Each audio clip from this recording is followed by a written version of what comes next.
r/rNoSleep by Galaxy Reddit. My job is watching a woman trapped in a room.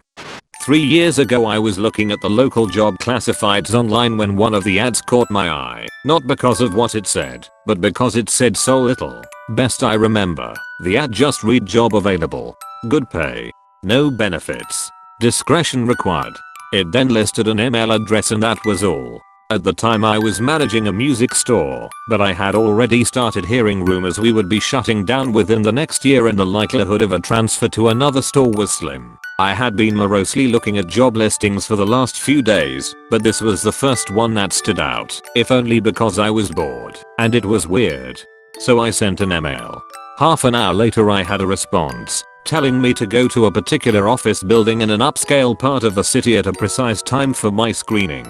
I went, and after waiting for a few minutes in the lobby, I was taken into an office, where I was given a series of forms and questionnaires to fill out.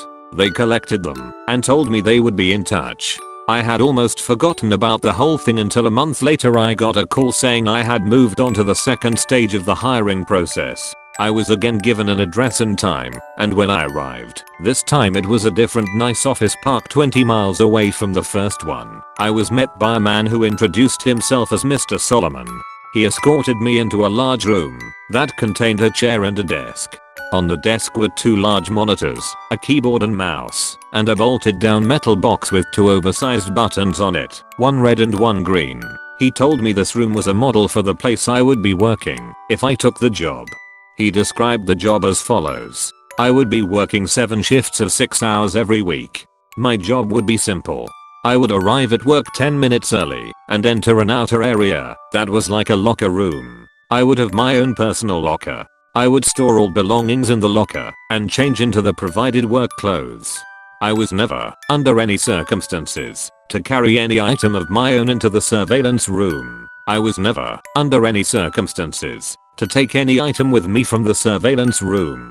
As for what I was to do in the surveillance room, I was told that the monitor on the left would constantly show a live stream from a high definition camera in a remote location. My job was simply to watch the camera. Once an hour I would get onto the computer attached to the right monitor and enter a brief log describing anything interesting that occurred in the last hour. I would have no pens or pencils or paper, and I should never try to take any kind of written notes about the work. As for the red and green buttons, the red button was only to be used if there was an emergency. This meant something on the video or in my workspace that required outside help. The green button was to be hit if I saw something on the video feed that was particularly noteworthy. It would tell other people somewhere that, at least in my opinion, something interesting was going on. Solomon stressed that, while I was given discretion on when to use this button, I should err on the side of only using it if and when something of real significance occurred.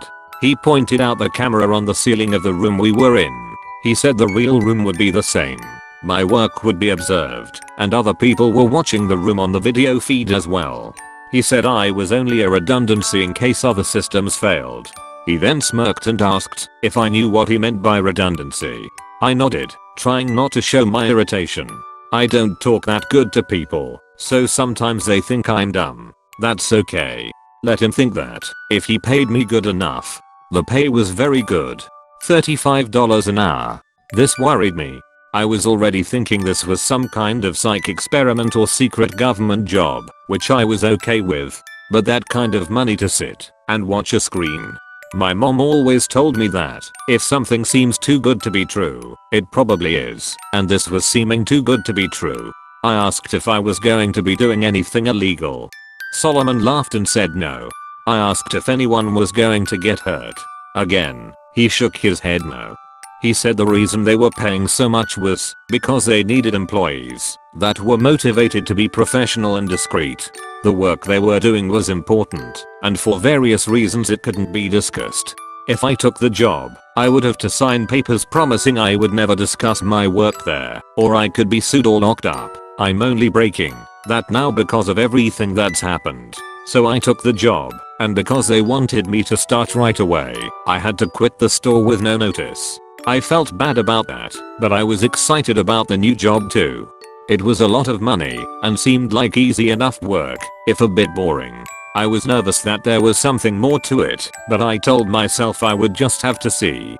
No point in chickening out and wasting a good chance because I let my imagination go crazy.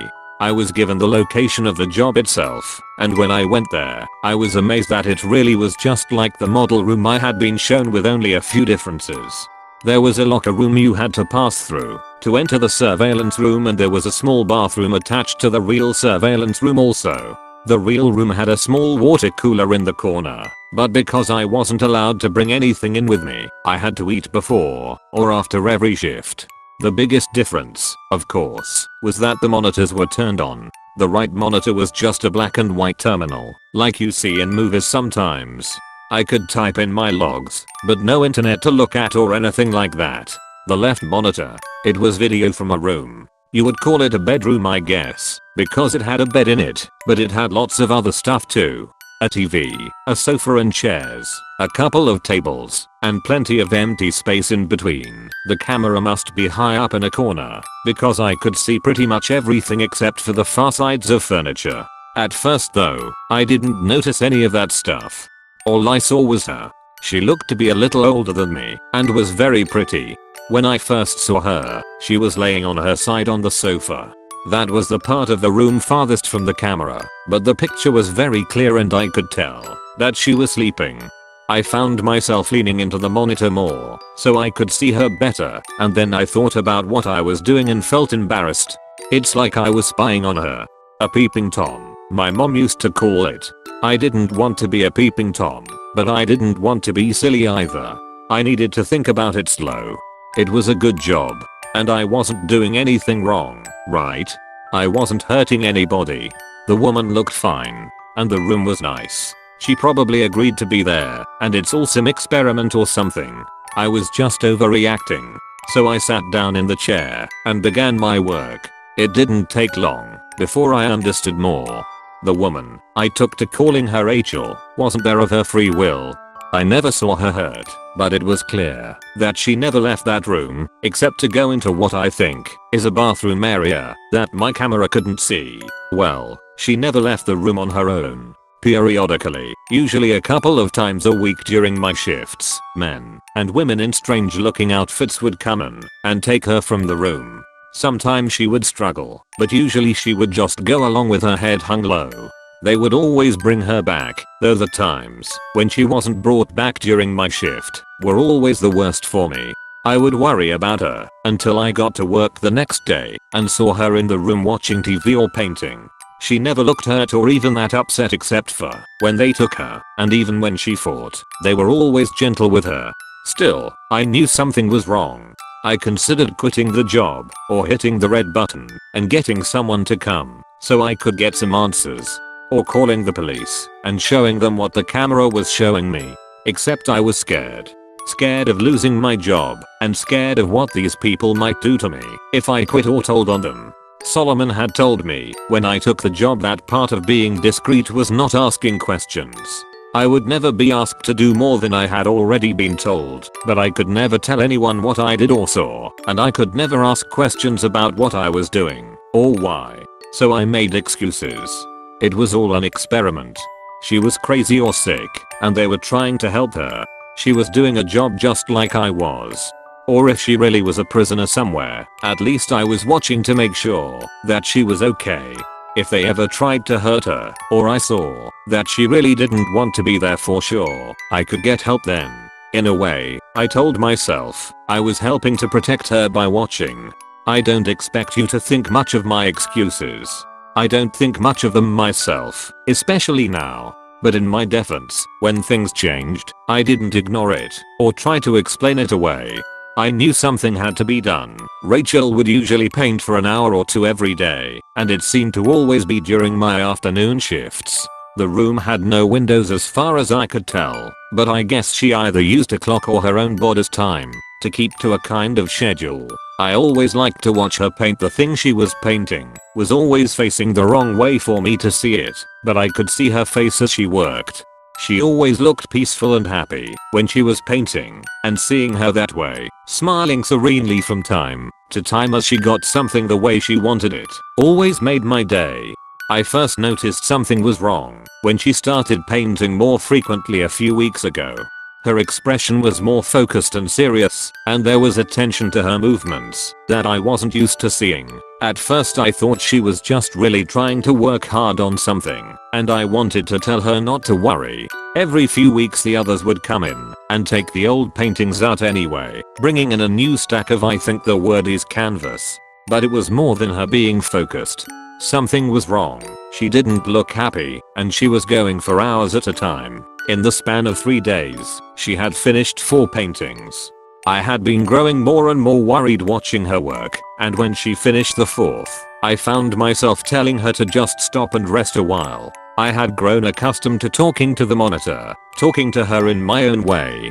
But she didn't stop. Instead she began moving the paintings, arranging them on the back and seat of the long sofa at the far end of the room. This was the first time I had gotten to see any of the paintings. Even when the others were taking them out, they always seemed to be turned away from the camera.